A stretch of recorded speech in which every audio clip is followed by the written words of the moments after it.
YouTube, how the heck you doing? This is Corey here at the Watcher of Realms. We are back with another Guild v Guild video. So at least right now we lost our first round, unfortunately. So we're against this guild. They're really good. It's us, right? So let's go ahead and get into the attacks. We had some pretty decent runs, a couple bad ones as well, but it is what it is, right? So the first one, we are going ahead and attacking this Ymrit slash cultist, not cultist, esoteric team, right?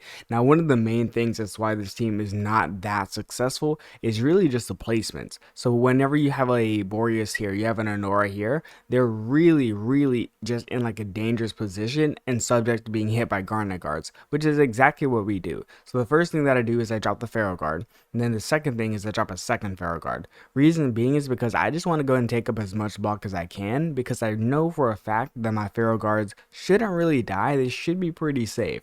So after this, I'm going to probably wait to about 10 costs, drop a healer just to go ahead and give them some really good sustain, and then right after that transition into the double Garnet guards, and they should go ahead and snipe out the Boreas. Once Boreas's ult is pretty much done, it gives us all the clearance to go ahead and start setting up everything else, because we don't want to drop our Garnet guards into a Boreas ult, because if he ults and he goes ahead and does his AoE hit, which freezes units, there's a really good chance that he will desynchronize the Garnet guards, which will give us a substantial amount of problems later down the line in the actual attack. So as we see here, let's go ahead and do it. Bam, he's gone. And then the next unit, bam, she's gone. And at that point, we're pretty much good to go. We have a really successful run on our hands here. I have lightning guards here, so I can go ahead and fly over. So what I'm going to do is I'm probably going to drop the healer first, knowing me, and then drop the double flyers. Actually, I guess I just dropped the double flyers, probably because I already have the garnets here, so I have some things stacked up. We go ahead and drop the healer now. And the reason why we drop the healer is because we want to just make sure that our units don't die. So if we can go ahead and drop the healer, he will go ahead and keep these flyers alive, because fun fact, healers actually do work on flyers, and it works really good with lightning guards because they tend to be a little bit slower. And so we get the sustain just for a little bit here, which gives us the perfect amount of HP to go ahead and kind of start sniping out the Ymrit. So right about now we should see Ymrit get hit. Bam, Ymrit's in egg form. Then they're going to snipe him again, gone. And then we have Ezrin right here, sniped, gone. There we go. Super easy run. We go drop the double dogs. Easy win. So that's the first team that we go ahead and attack. I wonder what the second one was. I think it was probably like a nightmare team, I believe. So let's see. YouTube. Right now, Smile One is going ahead and offering some additional rewards if you do go ahead and purchase W Gold through their website. Mind you, every time you go ahead and make a purchase using Smile One, you're getting at least a 10% discount on the overall price. Now, there are some specific rewards, at least right now. So right now is May 29th to June 9th. So we have like 2 weeks.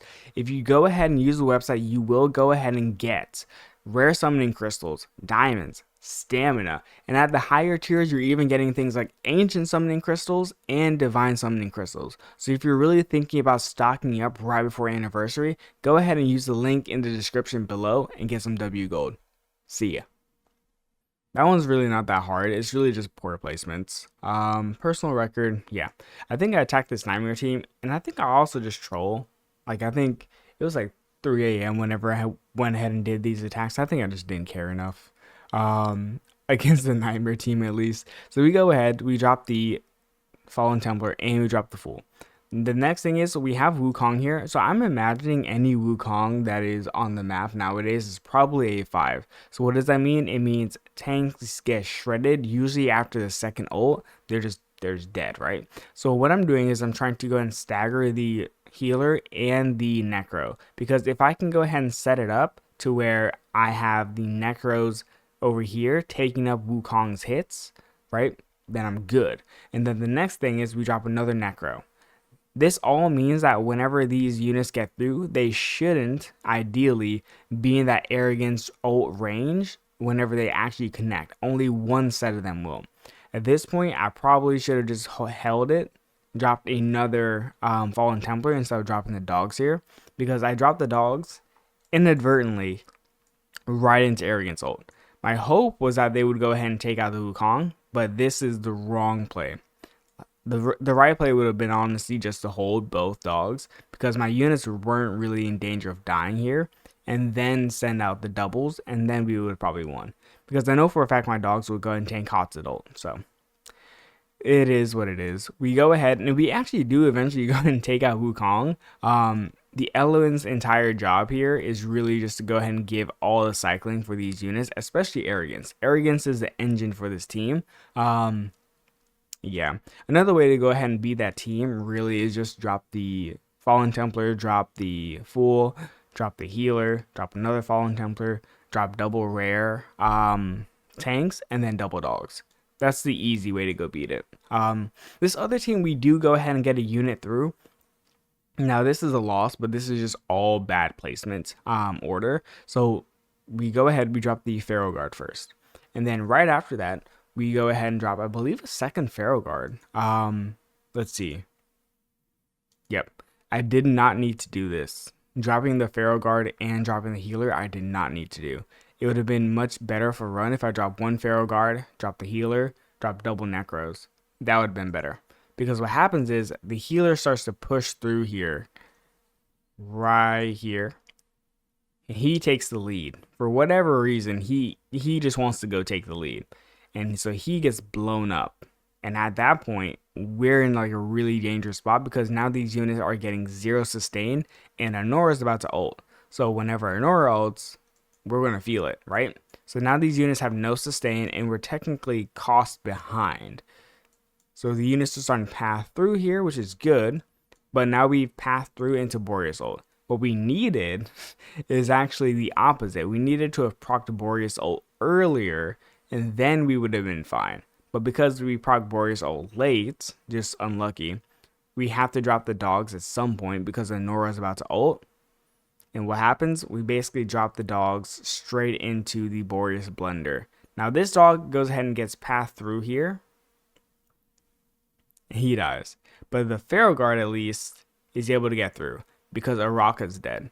But the run is pretty much over because we dropped the dogs into the Boreas ult. Timing wise, that's the issue as well, right? Because we were cost behind, because we dropped the second Pharaoh Guard, it really just threw everything else for a loop there. All right, so we have this other attack here. This is a Paredes, Cyrus, Ajax team. Now this is just not a good team. These are good units, but there's just no synergy, at least at the moment, with these units. So what happens is, this is just all magic damage. So it's a really easy swarm. You go ahead, drop your Pharaoh Guard, drop your Fool, drop your healer, and they should, for the most part, just survive. Like, see here, like, the tank is fine. He's basically taking no damage. When I say no damage, basically all the damage he's taking is really just being taken back up, survived, based off the healer and based off the Fool. Now with that, we have the double Necros here. Paredes is going to start targeting the Necros. And then we have enough clearance to do one of two things. We could either drop another healer here and give all these units some sustain, or we can just stack up the double dogs and run it through. So what we do is exactly that. We just stack up the dogs and run them through because we have all these units placed over here. And we're not really under the threat, at least of losing, especially because we already have 2 Necros here. So we're going to just constantly spawn up units. So we're under like no threat. And there we go. Pretty simple win. There's a bunch of ways that I could even do that differently. It's just, it didn't do enough damage. That's the thing. If Ajax was like A5 or something, then yeah, we'd have a problem. Ajax would probably just go ahead and one-shot everything. But because it's not, we don't have to worry about it. And then finally, we have this Esoteric team. Now, once again, this is poor placement. I'm guessing they were hoping that the Boreas and Anora would just one-shot every single unit that shows up here, but sadly, it's just not necessarily the case. Once you go ahead and set up the tanks and the rock throwers, the Garnet Guards, you're pretty much good to go. So we go ahead and slow this down again. We go ahead, we hit them, we proc Lily. Then we go ahead and hit him again, right about now, gone. And at this point, we get pretty unlucky in terms of RNG. The Garnet Guards actually don't swap targets over to Anora like they did in the previous round. So we do have to make a little bit of a pivot, right? So we go ahead, we probably drop the healer here. because we don't want the units dying. Like, we don't want our tanks dying because they are the ones that help us get the clearance to go ahead and eventually get the 6 dogs through.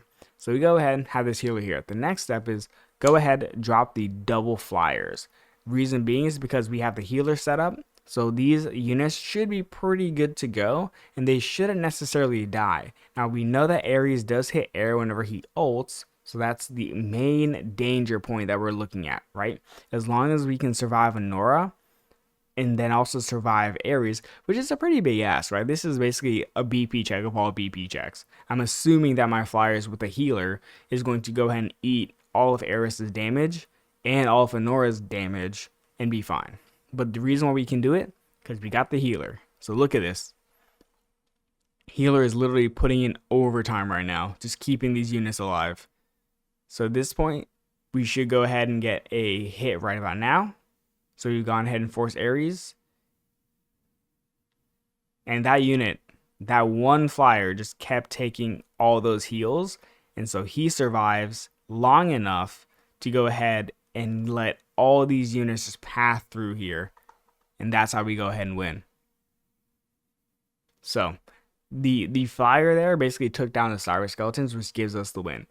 Anyways, I'm not going to yap on a little bit too much.